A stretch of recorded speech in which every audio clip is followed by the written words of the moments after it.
All right, ladies and gentlemen, excuse the glare. All right, because I'm kind of riding in a direction west, and then naturally the sun rises in the east, so it's a little bit past 9 o'clock. All right. So as long as you can hear me, okay, that's better. But I'm probably going to end up going back to the glare again. But thank you for your time anyway. Make sure that you subscribe, throw up them likes, comment, and rate. So I want to put my 2 cents in about my analysis that happened about that interview that Alyson Hoker. She is the ex-wife of TwichBoss. Okay, that People magazine interview. It's about 17 minutes, and I listened to a couple of other podcasts to see what other guys were talking about on their channels and all that. Was able to listen to TwichBoss's mom, her thoughts, and all that. And being that I know what I know now about the situation, about the movements of it, and I don't know, just Alyson Hoker's attitude.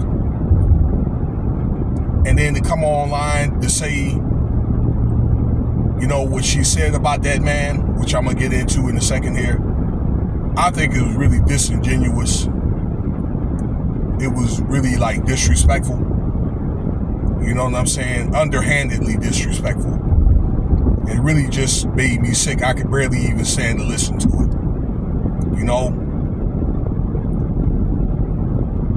Now, if you don't know by now, the man was found dead 2-3 years ago in a hotel. All right.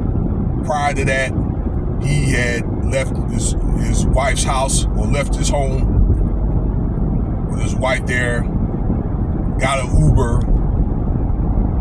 to according to reports and all that, and he was found dead once again, with a gun right, beside him. Okay. So was some DRUGS planted? I don't know. Okay. But the story ain't adding up, because according to the autopsy, TwichBoss did not have anything to that effect, okay? Narcotics or any type of DRUGS,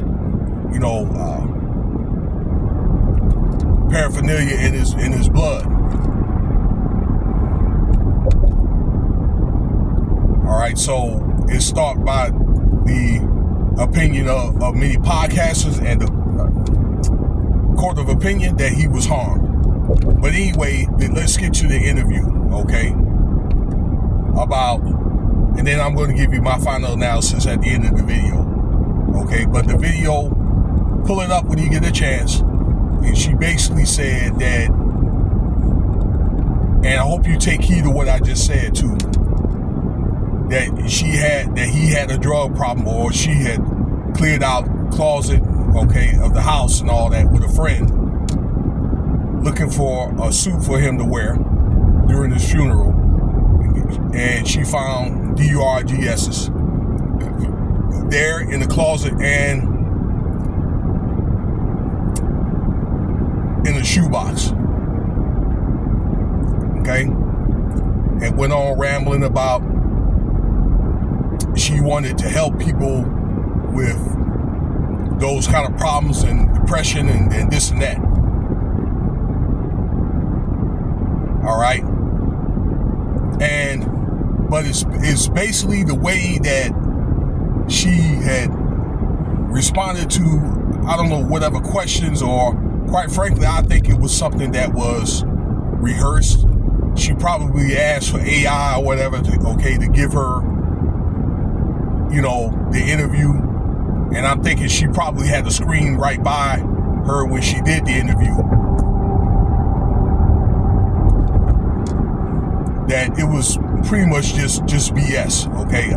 But let me get on to the story here. I don't want to ramble on about, yeah, we should celebrate his life, me and the kids, but it shouldn't be something that we should celebrate, you know, in front of people. And I can understand that a little bit, but it's basically where she wanted to erase his legacy in so many words altogether.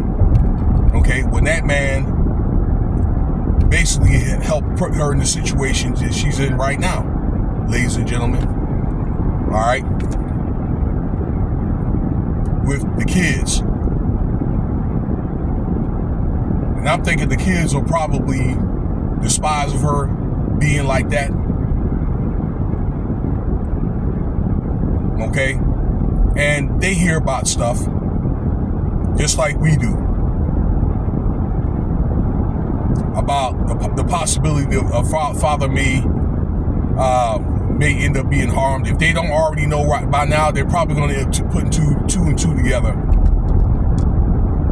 and they'll probably end up having this talk with their mom. Probably, I don't know, if not now, some years down the road. What else? All right. And Alyson Hoker, according to reports and people that I've known or got to know that do these podcasts, was very jealous of TwichBoss, okay, because of his success. All right. To where they don't look at her as being her own identity. Okay. Although she is her own identity, they looked at, when they saw her, they saw TwichBoss. So she was looked at as TwichBoss's wife. So basically said, you know what? I'm my own identity now.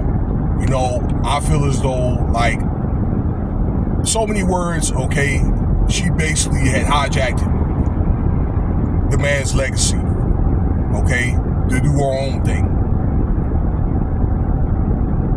But the way, you know, the way that it happened or whatever, okay, the way it went down, it was jacked up. All right, let me try to think. And finally, you know, she speaks about her new man, which I think that she was dealing with that man since she was married with TwichBoss. She was dealing with that man for a minute, okay? He was probably off the clouds, or it might have been something like casual. Okay, speaks about him, and they have a podcast they're going to do soon, and she's able to bring her feminine side. Okay, so basically what that says is TwichBoss was never probably able to see that, because maybe behind closed doors there was some type of competition, although it didn't look that way, you know what I'm saying, on camera. Now I believe personally TwichBoss probably did have a couple of struggles, but such is life. They had ups and downs like any other marriage. Okay, but it wasn't a thing. Let's say if he did probably took some drugs, they might have been some prescribed drugs, okay, for depression, and I said that he may have he was battling his sexuality, because it's my understanding that he may have been like bisexual, or maybe, you know, just homosexual before he got married. All right.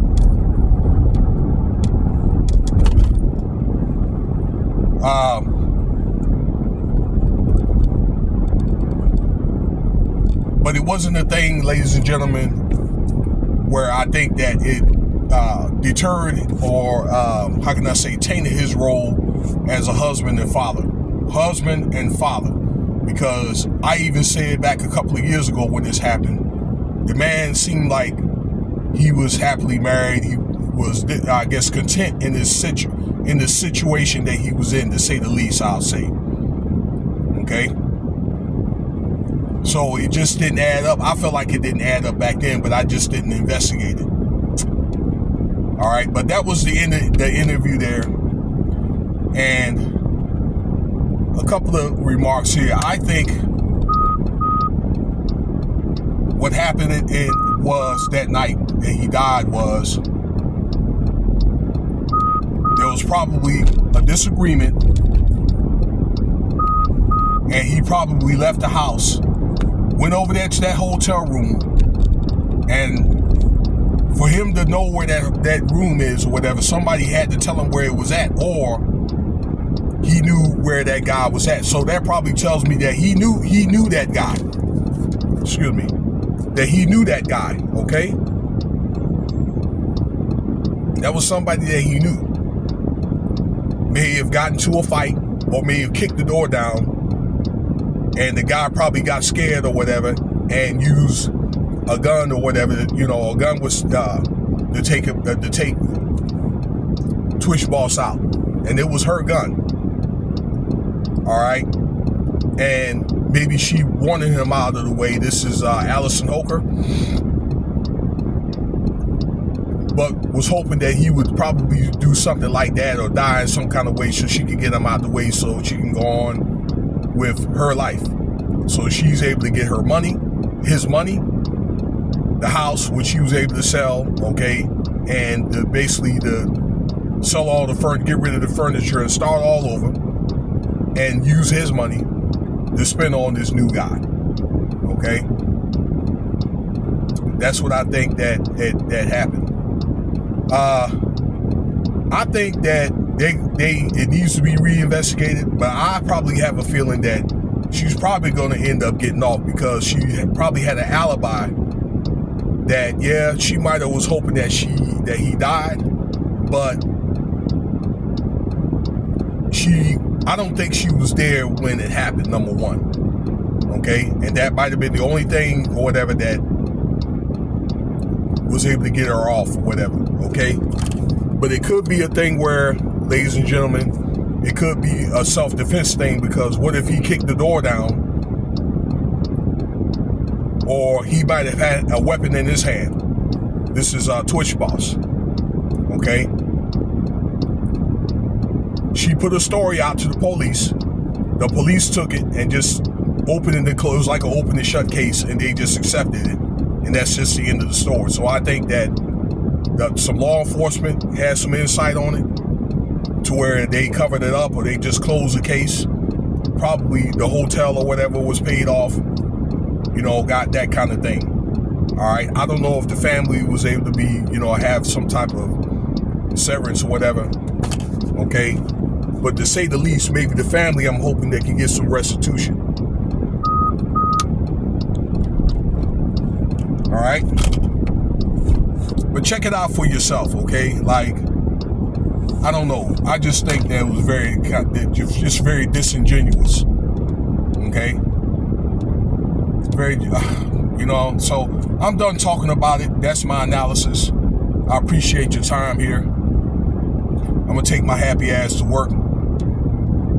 Stay tuned for more content. And Cash App $Winston Spivey if you want to donate. Y'all have a great day, okay?